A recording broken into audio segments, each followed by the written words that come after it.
बढ़िए, जहाँ पे स्ट्रेंथ आपको कम लग रहा है वहाँ पे 2 कदम पीछे आइए।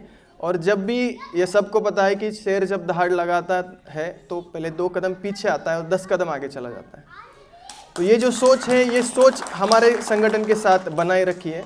और मेरा बहुत दिल से रिक्वेस्ट है पूना और सोलापुर वालों को, क्योंकि ये सोलापुर में मतलब मुझे बहुत बुरा लगता है, बुरा मतलब इमोशनल हो जाता हूँ मैं कि कहाँ था अलारसा और अब कहाँ पे है। लेकिन हम कुछ लोग हैं, गिने चुने लोग हैं, जो सागर था उसका अब बूंद तक आए हैं, लेकिन वो आखिरी बूंद फिर से सागर करने का हम प्रयास कर रहे हैं फिर भी सोलापुर में। तो थोड़ा हमें दौंड का जो सेक्शन था वो पूना में जाने के बाद थोड़ा दुख भी हुआ, लेकिन दूसरा आनंद भी लग रहा है कि जो पूना डिवीज़न है वो फिर से उभर कर आ रहा है। तो वो भी एक पॉजिटिव पॉइंट है हमारे लिए। तो कहना यही चाहता हूँ कि जब भी आप अपने हक के लिए लड़ेंगे तो अपना खुद का ना सोचें। लड़ रहे हैं तो दूसरों के लिए लड़िए, लड़ने में बहुत मज़ा आता है। जब दूसरे के लिए लड़ते हैं, एक एज है जिस एज में हमें डिसाइड करना है कि हमारे पास हमारा धन दौलत कितनी होनी चाहिए, और जो बचा हुआ समय है वो हम अपने सोसाइटी को, अपने जो हम जिसमें रह रहे हैं उसको कितना समय दे सकें। एक एज में डिसाइड करना चाहिए, ऐसा मेरा कहना है। तभी हमसे कुछ हासिल होगा, तभी हम कुछ हासिल कर सकते हैं। जब भी हम फाइनेंशियल मोड में जाते हैं तो फाइनेंशियल रनिंग स्टाफ में एक मैंने देखा कि बहुत सारे लोग जो है वो हमारा ग्रॉस सैलरी पकड़ते हैं। जो कोपर अपना आर.के. राणा सर ने बहुत बार बताया है कि आपका जो बेसिक है उस पर चर्चा कीजिए। तो मेरा एक सजेशन ये है कि जब आप लोन लेते हो ना, तो आप माइलेज को हटाकर लोन लिया कीजिए। माइलेज जो है वो आपका प्लस पॉइंट पकड़िए, उसके बाद जो भी राशि बचती है उस पर आप लोन लीजिए।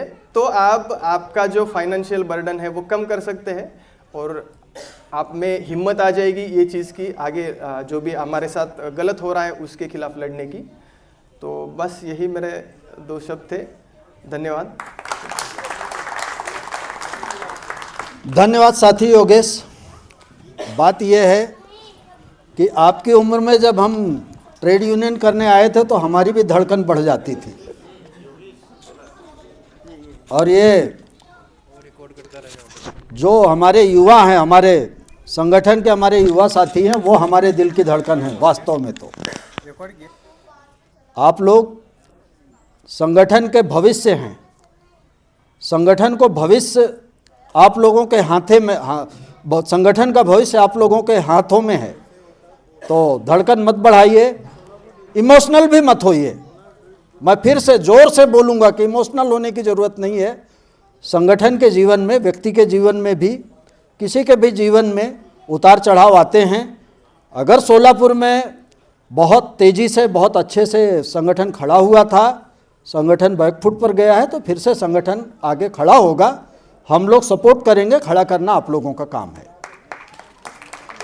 तो साथियों, मैं इस सिलसिले को आगे बढ़ाते हुए कामरेड मनीष को इस सेशन में सारे युवा साथी, लोकल जो युवा साथी हमारे पुणे, दौंड और सोलापुर के जो साथी हैं, अगर किसी का नाम मुझसे छूट जाए तो कृपया मुझे बता दें, वो लोग अपना वक्तव्य देंगे। मैं साथी मनीष मिश्रा को आमंत्रित करता हूं, वो डायस पर आएँ और अपनी बात रखें। मनीष मिश्रा।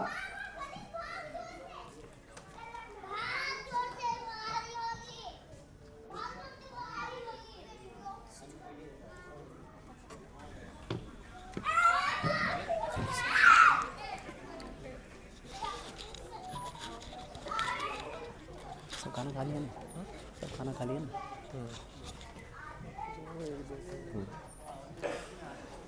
इसके बाद कौन वक्त है? इसको चौरसिया कभी नहीं बोलता, इसको बुलाते हैं। आदरणीय है कामरेड और नहीं, यहाँ तुमको उपस्थित बोलना सभी है। साथियों को जा रहा है।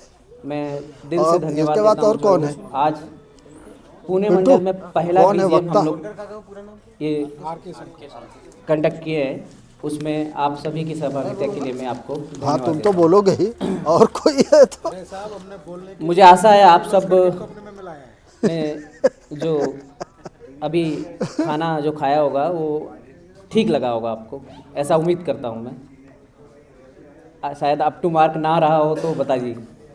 हाँ हाँ, तो थोड़ा मैं एक चीज़ और मतलब सभी साथियों से माफ़ी चाहता हूँ, यहाँ थोड़ा इनडिसिप्लिन ज़्यादा रहा।